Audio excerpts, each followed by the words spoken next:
अस्सलाम वालेकुम रहमतुल्लाह।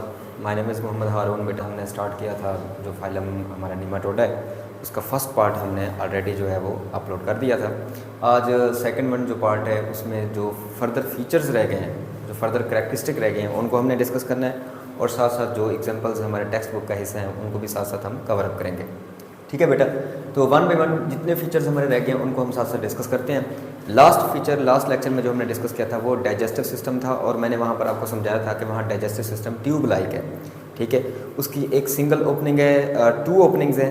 उसमें से एक ओपनिंग जो है बेटा वो माउथ के तौर पर और सेकंड ओपनिंग जो है वो एनस के तौर पर वहाँ पर वर्क कर रही है। तो ऐसे डाइजेस्टिव सिस्टम को हम कहते हैं ट्यूब लाइक डाइजेस्टिव सिस्टम। तो आज फर्दर जो है हम नेक्स्ट जो है उसी डाइजेस्टिव सिस्टम से ही कंटिन्यू करते हैं और नेक्स्ट पार्ट है हमारा डाइजेशन, इसको हम देखते हैं और फर्दर वन वन बाकी कैरेक्टरिस्टिक को हम देखेंगे। तो डाइजेशन इनके अंदर किस तरह होती है बेटा? डाइजेशन इनके अंदर ये एक्सटर्नल डाइजेशन हम उसे कहते हैं या एक्स्ट्रा सेलुलर डाइजेशन होती है इनके अंदर, एक्स्ट्रा सेलुलर डाइजेशन। तो ये बात आप लोगों ने याद रखनी है। ठीक है, वहाँ पर माउथ है, उनके डाइजेस्टिव सिस्टम में जो डाइजेशन हो रही है बेटा वो कौन सी हो रही है? Extra cellular digestion. क्लियर हो गया? और इनके अंदर फूड को अपटेक करने के लिए इनके पास मस्कुलर फेरिंक्स भी मौजूद होता है। ये मस्कुलर फेरिंक्स क्या करता है? फूड अपटेक के अंदर ये मसल्स का बना हुआ होता है और उसके अंदर इस तरह की हरकत होती है। माउथ से जैसे फूड अंदर एंटर होती है ना, उसके बाद ये फेरिंक्स होता है जिसके अंदर इस तरह की मूवमेंट होती है। मसल्स ऐसे कंटेक्ट करते हैं जो आगे फूड को पूरे डाइजेस्टिव सिस्टम में कैप्चर करने के लिए या उसको आगे फर्दर मूव करवाने के लिए काफ़ी होती है। तो ये डाइजेशन के अंदर आप लोगों ने सिर्फ इतनी बात याद रखनी है कि इसके पास मस्कुलर फेरिंक्स है जो फूड को आगे अपटेक करने में इस्तेमाल हो रहे हैं और साथ साथ एक्स्ट्रा सेलुलर यहाँ पर डाइजेशन होती है, यानी कि सेल से बाहर एंजाइम रिलीज किए जाते हैं और वही फूड को डाइजेस्ट करते हैं। तो नेक्स्ट वन जो हमारे पास करैक्टरिस्टिक है वो है गैसेस एक्सचेंज। कि गैसों का तबादला इनके अंदर कैसे होता है बेटा? गैसेस एक्सचेंज के लिए नो रेस्पिरेटरी सिस्टम, इनके पास कोई ख़ास जो है गैसेस एक्सचेंज करने वाला निज़ाम नहीं है। तो फिर गैसेस एक्सचेंज होती किस तरह है बेटा? जनरल बॉडी सरफेस से इनके अंदर बेटा गैसेस एक्सचेंज होती है। कहने का क्या मतलब है? यानी अपनी बॉडी से क्या करते हैं, जहाँ पर रह रहे होते हैं वहाँ से कार्बन डाइऑक्साइड को बाहर रिलीज़ करना और इनटेक ऑफ ऑक्सीजन या जो भी इनको रिक्वायर्ड जो गैसेस होंगी वो अपनी बॉडी सरफेस से ही ये क्या करते हैं, डिफ्यूज़ करके उनको बॉडी के अंदर लेते हैं और जो गैसेस बाहर निकालनी होते हैं उसे अपनी बॉडी से ही, स्किन से ही, सरफेस से ही बाहर निकाल देते हैं। तो ये सिंपल हो गया कि इनके अंदर जो गैसेस एक्सचेंज है वो किस तरह से होगा? जनरल बॉडी सरफेस से। इसके अलावा फिर रेस्पिरेशन किस तरह की होती है? एनएरोबिक। जो ख़ास तौर पे पैरासाइटिक होते हैं ना वो एनएरोबिक रेस्पिरेशन करते हैं, यानी इनके अंदर ऑक्सीजन इस्तेमाल नहीं होती। ठीक है, रेस्पिरेशन के लिए ऑक्सीजन का इस्तेमाल नहीं करते। तो ये हमारे पास आर्टिकल था गैसेस एक्सचेंज। उसके बाद नेक्स्ट कैरेक्टरिस्टिक है सर्कुलेटरी सिस्टम। इनके अंदर क्या सर्कुलेटरी सिस्टम मौजूद है? नो ब्लड सर्कुलेटरी सिस्टम, इनके पास कोई जो है वो ब्लड सर्कुलेटरी सिस्टम मौजूद नहीं है फिलहाल। तो फिर जो अगर ब्लड सर्कुलेटरी सिस्टम नहीं है तो फिर इनके अंदर जो मूवमेंट है, फूड डाइजेस्टेड फूड की मूवमेंट है पूरी बॉडी के अंदर वो किस तरह होती है? गैसों का तबादला किस हिसाब से होता है? तो ये पिछले आर्टिकल में ये बात डिस्कस हो चुकी है कि इनके अंदर लिक्विड होता है जिसे हम कहते हैं सूडोसिलोमिक फ्लूइड होता है और यही फ्लूइड रिस्पॉन्सिबल है इनकी बॉडी को सपोर्ट देने के लिए और साथ साथ जो फूड डाइजेस्टेड है उसको आगे डिस्ट्रीब्यूट करने के लिए, डिवाइड करने के लिए और गैसेस एक्सचेंज के लिए भी। खासतौर पे ये अंदर जो गैसेस की मूवमेंट हो रही है ये भी सूडोसिलोमिक फ्लूइड के जरिए हो रही है। उसके बाद जो नेक्स्ट इंपॉर्टेंट पार्ट है वो है एक्सक्रीटरी सिस्टम। एक्सक्रीटरी सिस्टम इनके अंदर किस तरह का होता है बेटा? ये हमारी टेक्स्ट बुक की लाइन है कि ये बेसिकली सिंपल डक्ट्स पे कंसिस्ट ऑफ है। डक्ट्स पे इनका जो एक्सक्रीटरी सिस्टम है ये डक्ट्स का बना हुआ है। कितने डक्ट्स हैं? 2 डक्ट्स हैं और these 2 ducts are fuse at anterior end, ये एंटीरियर एंड पे जुड़ी हुई हैं। ठीक है बेटा, तो ये बातें याद रखनी है कि इनका जो एक्सक्रीटरी सिस्टम है 2 डक्ट्स पे कंसिस्ट ऑफ है और दोनों डक्ट्स फ्यूज होती हैं एट एंटीरियर एंड। यहाँ पर आपको ये एक्सक्रीटरी सिस्टम नजर आ रहा है। ये अंदर जो लिक्विड भरा हुआ है ना इसको कहते हैं सूडोसिलोमिक फ्लूइड इसे कहते हैं। अब इसी सूडोसिलोमिक फ्लूइड के अंदर नाइट्रोजीनियस वेस्ट सारा पड़ा हुआ है, वेस्ट पड़ा हुआ है। उस वेस्ट को ये अपनी बॉडी से निकालना चाहते हैं कैसे निकालेंगे?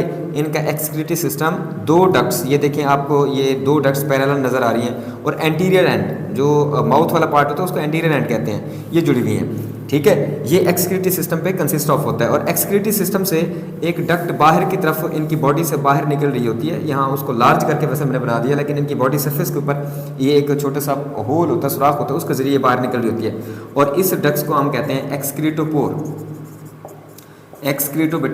एक्सक्रीटोपोर इसे कहा जाता है। तो नाइट्रोजिनस वेस्ट ये डक्ट कलेक्ट करेंगी और ये नाइट्रोजिनस वेस्ट किस में आ जाएगा? इन डक्ट्स के अंदर आ जाएगा और फिर इन डक्ट से आगे नाइट्रोजिनस वेस्ट को इस ओपनिंग के जरिए, जिसको हम क्या कहते हैं, एक्सक्रीटोपोर कहते हैं, ये क्या करेंगे, उसको बाहर निकालेंगे। इसके अलावा इस डक्ट का एक स्पेशल नेम भी है, यहाँ तो हमारी टेक्स्ट बुक में नहीं दिया हुआ, इस डक्ट का एक स्पेशल नेम भी है जिसे हम कहते हैं रेनेट सेल्स। इनको बेटा रेनेट सेल्स भी कहा जाता है। तो इस डक्ट का जो इंपॉर्टेंट फंक्शन है वो भी आप लोगों को याद होना चाहिए कि दो डक्ट्स हैं, दोनों फ्यूज़ हैं, एंटीरियर एंड साइड पे फ्यूज़ हैं और उसको हम रेनेट सेल्स भी कहते हैं। ये नाइट्रोजिनस वेस्ट सूडोसिलोम से कलेक्ट करेगा और उसको बाहर निकालेगा। बिल्कुल ऐसे वर्क करता है जैसे हमारा किडनी वर्क करता है। गुर्दे का क्या काम होता है कि ये ब्लड के अंदर जितने नाइट्रोजिनस वेस्ट होते हैं उसको कलेक्ट करते हैं और यूराइन बनाकर बाहर निकालते हैं। इनके पास रेनेट सेल्स होते हैं, ठीक है, दो डक्ट्स पे कंसिस्ट ऑफ होती है। वो सूडोसिलोमिक फ्लूइड से सारा नाइट्रोजिनस वेस्ट निकालेगा और फिर उसके बाद इसको एक्सक्रीटोपोर के ज़रिए इसको बाहर डिस्चार्ज करेगा। तो ये हमारे पास इंपॉर्टेंट एक पॉइंट था एक्सक्रीटरी सिस्टम का। होप्स आप लोगों को ये समझ आया होगा। उसके बाद नेक्स्ट वन है हमारे पास रिप्रोडक्टिव सिस्टम, कि इनके अंदर रिप्रोडक्शन किस हिसाब से होती है। बेटा वैसे देखा जाए तो ये सारे के सारे जो है ना, ये डाइशियस होते हैं या यूनिसेक्सुअल होते हैं।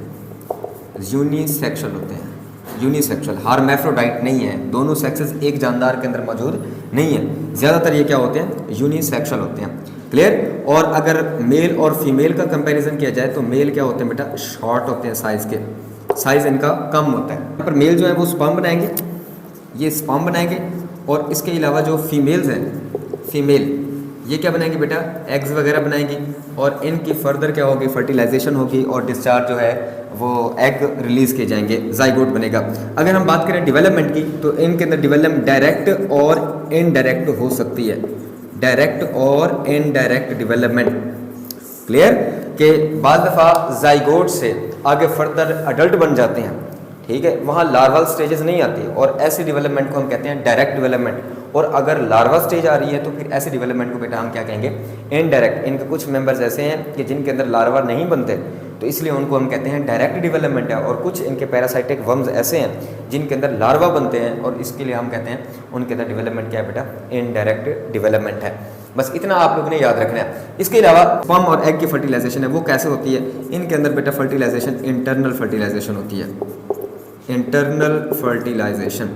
बस इतनी सी बातें हैं जो आप लोगों ने याद रखनी है, एनफ है आपके लिए, इतना सिर्फ याद रखना। उसके बाद नेक्स्ट वन है हमारे पास नर्वस सिस्टम, इनका किस हिसाब से होता है बेटा। नर्वस सिस्टम जो है कंसेंट्रिक रिंग होती है, कंसेंट्रिक रिंग। इसके अलावा गैंग्लिया वगैरह मौजूद होते हैं, गैंग्लिया होते हैं और नर्व होती हैं लेटरल, लेटरल साइड पे 2 नर्व्स होती हैं। इसके अलावा एक नर्व डॉर्सल होती है और इसके अलावा एक नर्व जो है वो वेंट्रल होती है। तो ये इनका नर्वस सिस्टम होगा कि एक तो कंसेंट्रिक रिंग है, नर्व की एक रिंग बन रही है, इसके अलावा गैंग्लिया मौजूद होते हैं और कुछ नर्व्स यानी ये धागे निकल रहे होते हैं, 2 धागे, एक डॉर्सल साइड पे एक वेंट्रल साइड पे। ये वेंट्रल मान लो, ये वेंट्रल नर्व है और इसके अलावा ये जो आपको रेड कलर में नज़र आ रही है ये डॉर्सल है।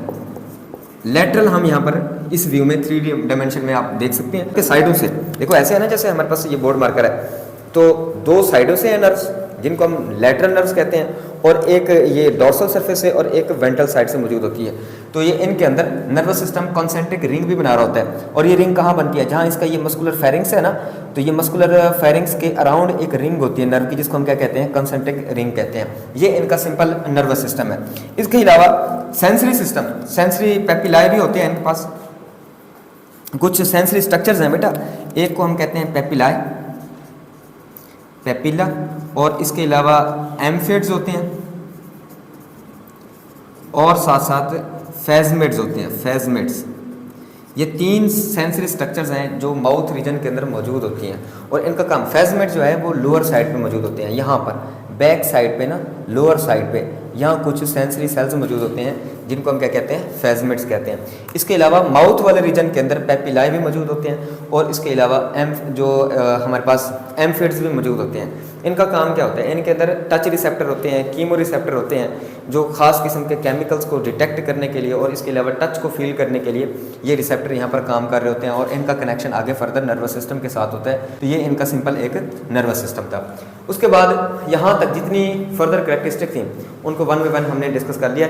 लोकोमोशन किस हिसाब से होती है, तो लोकोमोशन एक कैरेक्टरिस्टिक ये भी रहेगी, इसको भी आप लोगों ने नोट करना है।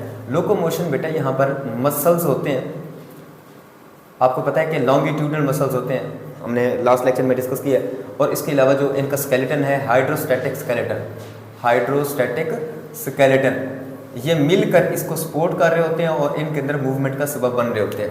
एक तो मसल्स और साथ साथ हाइड्रोस्टैटिक स्केलेटन, ये दोनों मिलकर काम कर रहे होते हैं और इनकी बॉडी को सपोर्ट भी मिल रही होती है, साथ साथ इनके अंदर मूवमेंट भी पैदा हो रही होती है। यहाँ तक जो जनरल कैरेक्टरिस्टिक थी हमारी इस फाइलम की, फाइलम जो हमारा निमेटोड है उसको हमने यहाँ तक कंप्लीट कर लिया। अब जो फर्दर हम डिस्कस करने लगे हैं ये स्पेसिफिक पैरासाइटिक निमेटोड्स हैं जो बीमारियाँ या डिजीज़ काज करते हैं, उनके लाइफ साइकिल को हमने समझना है। और ये खासतौर पे एस्केरिस लम्ब्रिकॉइड्स हमारे सिलेबस में सिर्फ इसका नाम दिया हुआ है और एनसाइक्लोस्टोमा ड्यूडिनेल इसकी थोड़ी बहुत डिटेल बताई हुई है और एंटीरोबायस वर्मिकुलरिस इनके कॉमन नेम आने चाहिए, इनके कौन से जो है होस्ट हैं, होस्ट के नाम आना चाहिए, कहाँ ये इन्फेक्शन काज करते हैं ये पता होना चाहिए, साइंटिफिक नेम का पता होना चाहिए और साथ साथ कॉमन नेम का पता होना चाहिए। कुछ डिटेल में साथ डिस्कस कर दूंगा, वो आप लोग अगर आप चाहते हैं कि कम्पिटिटिव एग्जाम में अच्छा परफॉर्म करें तो वो भी आप लोगों को याद होना चाहिए। अच्छा बेटा, एस्केरिस लम्ब्रिकॉइड्स, इसके जनरल फीचर्स आप सुन लें। एस्केरिस लम्ब्रिकॉइड्स जो है ये एक मोनोजीनेटिक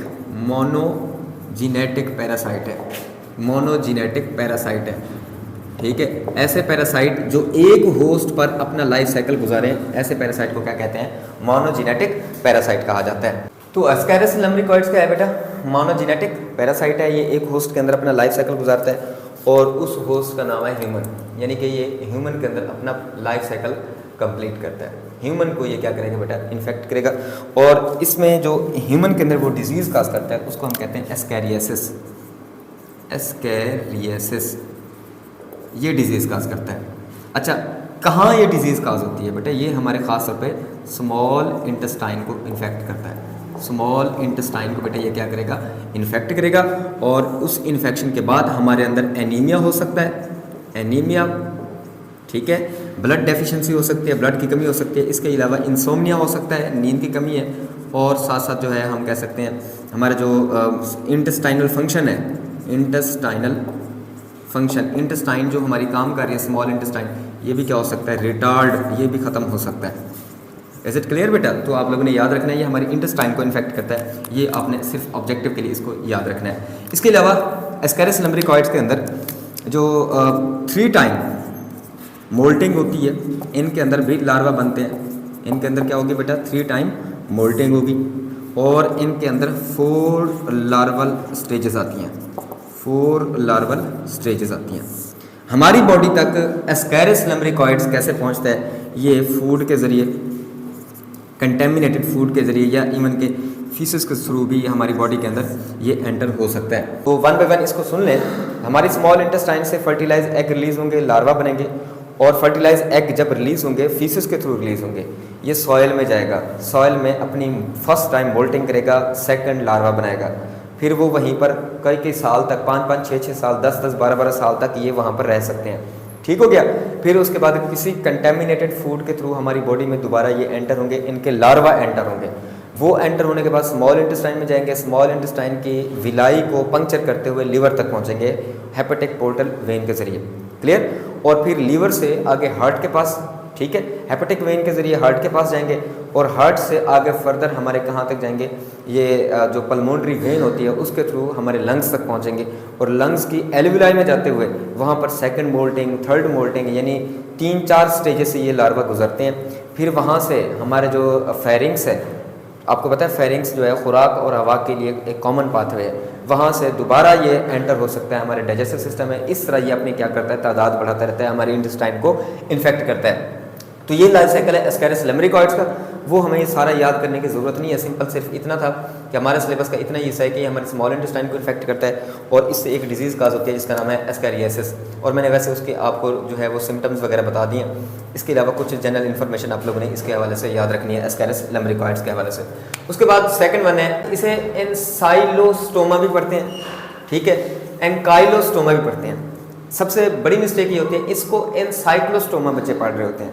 बेटा ये सी यहाँ पर इस्तेमाल नहीं होगा, ठीक है, एनसाइलो पढ़ लो या एंकाइलो पढ़ लो, एंकाइलोस्टोमा ड्यूडिनेल या एनसाइलोस्टोमा ड्यूडिनेल, ठीक है। तो एनसाइक्लो जो लफ्ज़ है वो गलत है, तो पढ़ना भी आना चाहिए। इसका कॉमन नेम है हुकवर्म, ये ऑब्जेक्टिव के लिए अक्सर पूछा जाता है। इसको क्या कहते हैं बेटा? हुकवर्म कहा जाता है। और ये भी क्या करता है? ह्यूमन स्मॉल इंटेस्टाइन को इन्फेक्ट करता है, हमारी आंतों को, स्मॉल इंटेस्टाइन को ये इन्फेक्ट करेगा। और फिर वहाँ पर क्या होगा, हमारा जो विलाई हैं उनके अंदर ब्लड को ये क्या करेगा? फीड करेगा। और ब्लड को फीड करते हुए, ब्लड को सक करते हुए ये साथ साथ अपने मुंह से एक खास केमिकल रिलीज करते हैं, इसका नाम है कोगुलेंट, एंटी कोगुलेंट जिसे हम कहते हैं, जो हमारे ब्लड को क्या करते हैं? फर्दर जमने नहीं देते, ठीक है, क्लॉटिंग वहाँ पर नहीं होगी।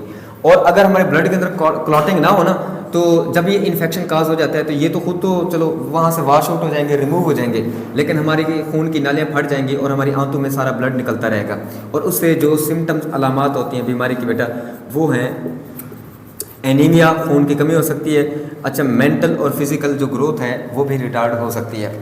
क्लियर हो गया? ये खासतौर पे चिल्ड्रन के अंदर या बच्चों के अंदर ये इन्फेक्शन हमें देखने को मिलता है। इसके अलावा कुछ और जनरल इन्फॉर्मेशन, ये भी मोनोजेनेटिक पैरासाइट है, मोनोजेनेटिक है, यानी कि ये भी अपना लाइफ साइकिल जो है एक होस्ट के अंदर कंप्लीट करता है और वो सिर्फ और सिर्फ ह्यूमंस है। इनको हुकवर्म क्यों कहा जाता है ये भी आप लोगों ने याद रखना है। इनके जो लार्वा होते हैं ना, लार्वा के पास होते हैं हुक्स, और हमने पढ़ा है हुक्स और शक्कर अटैचमेंट के लिए ये स्ट्रक्चर इस्तेमाल होती हैं। तो हमारी स्मॉल इंटेस्टाइन के साथ अटैच होने के लिए एनसाइक्लोस्टोमा के जो लार्वा हैं वो हुक्स का इस्तेमाल करते हैं, इसलिए इसका नाम क्या रख दिया गया? हुकवर्म रख दिया गया।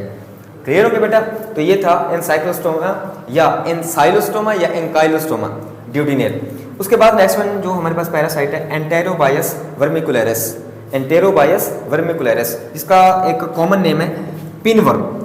इसे पिनवर्म भी और इसके अलावा इसे सीट वर्म भी कहा जाता है, सीट वर्म भी कहा जाता है बेटा। क्लियर? और ये अगर हैबिटेट की बात करें कॉस्मोपॉलिटन है। कॉस्मोपॉलिटन का मतलब है जो हर जगह हमें नजर है, तो ये हमारे पास कॉस्मोपॉलिटन इन है हैबिटेट के वजह से, वगरना अफ्रीका और यूरोप के अंदर ये इसके ज़्यादातर इन्फेक्शन देखने को मिले हैं। इसके अलावा ये हमारी लार्ज इंटेस्टाइन को इन्फेक्ट करता है, ये आपने ऑब्जेक्टिव के लिए याद रखना है। बाज़ दफ़ा ये हिस्से नहीं देता और सिंपल कहता है कि लार्ज इंटेस्टाइन को कौन सा जो वर्म है वो इन्फेक्ट करता है, एंटेरोबायस वर्मिकुलरिस, जिसे हम क्या कहते हैं? पिनवर्म कहते हैं। कैसे? मैंने यहाँ से आपको एक ऑब्जेक्टिव बना के बताइए। लार्ज इंटेस्टाइन के 3 हिस्से होते हैं, सीकम, कोलोन और रेक्टम। तो ये जो वर्म है ये हमारे इन 3 हिस्सों को इन्फेक्ट करता है। और हमारी इंटेस्टाइन के अंदर क्या होती है, जब ये इन्फेक्ट करते हैं तो वहाँ पर इचिंग होती है। क्लियर? इचिंग के बाद क्या होता है, हमारे इंटेस्टाइन में इन्फेक्शन काज करता है, इन्फ्लेमेशन ऑफ मेम्ब्रेन्स। खासतौर पे जो सीकम है, कोलोन है, रेक्टम है, इनकी मेम्ब्रेन के अंदर ये इन्फेक्शन काज करता है। कौन? एंटेरोबायस वर्मिकुलरिस। और इससे क्या हो सकता है? इंसोम्निया, जिसे हम कहते हैं नींद की कमी, और लॉस ऑफ एपेटाइट, इससे भूख वगैरह भी नहीं लगती अगर इसका इन्फेक्शन काज हो जाए। तो ये 3 मेजर जो वर्म्स हैं जो हमारे सिलेबस का हिस्सा थे उनको हमने डिस्कस किया, उनके लाइफ साइकिल को डिस्कस किया। ये आप लोगों ने याद रखना है कि ये हमारे लार्ज इंटेस्टाइन को इन्फेक्ट कर रहे हैं या स्मॉल इंटेस्टाइन को। इसके अलावा इसके सिम्टम्स आने चाहिए, शॉर्ट क्वेश्चन के लिए पूछा जा सकता है, और इनके कॉमन नेम और साइंटिफिक नेम याद होने चाहिए, ये भी बड़ा इंपॉर्टेंट एक ऑब्जेक्टिव है। इसके अलावा भी और भी इसके जो है ना वो सिंपल बहुत सारे वर्म्स होते हैं, जैसे वुचरेरिया बैंक्रॉफ्टी है, ठीक है, उससे हमारे पाँव जो है वो बिल्कुल सूज जाते हैं और बिल्कुल हाथी जैसे जैसे होते हैं ना, बड़े बड़े ऐसे मोटे मोटे नज़र आते हैं, और उस डिज़ीज़ का नाम भी यही है, एलिफेंटियासिस उसे हम कहते हैं। इसके अलावा लोआ होता है जिसे हम कहते हैं अफ्रीकन आई वर्म, उसके ख़ास एक फ्लाई है, उसके काटने से ये वर्म पैदा होते हैं। और ख़ास तौर पे हमारी आइज़ की जो ऊपर वाली क्यूटेनियस लेयर है इसमें मौजूद जो ब्लड वेसल्स होती हैं या जो स्किन के नीचे अंडर द स्किन ये छोटे छोटे पार्ट्स, वहाँ पर ये वर्म रहता है और उसको ऑपरेट करके निकाला जाता है। तो ये लोआ जिसे हम कहते हैं आई वर्म है। और इसके अलावा वुचरेरिया बैंक्रॉफ्टी और भी इसके और बहुत सारे एग्जांपल्स हैं। बहरहाल हमारे ये 3 ही सिलेबस का हिस्सा थे, तो आज के लिए बस इतना ही है। होप सो आप लोगों को ये लेक्चर पसंद आया होगा। इंशाल्लाह फिर नेक्स्ट लेक्चर के अंदर हम नेक्स्ट फाइलम का जो है वो आगाज़ करेंगे। आज के लिए इजाज़त दीजिए, अल्लाह हाफ़िज़।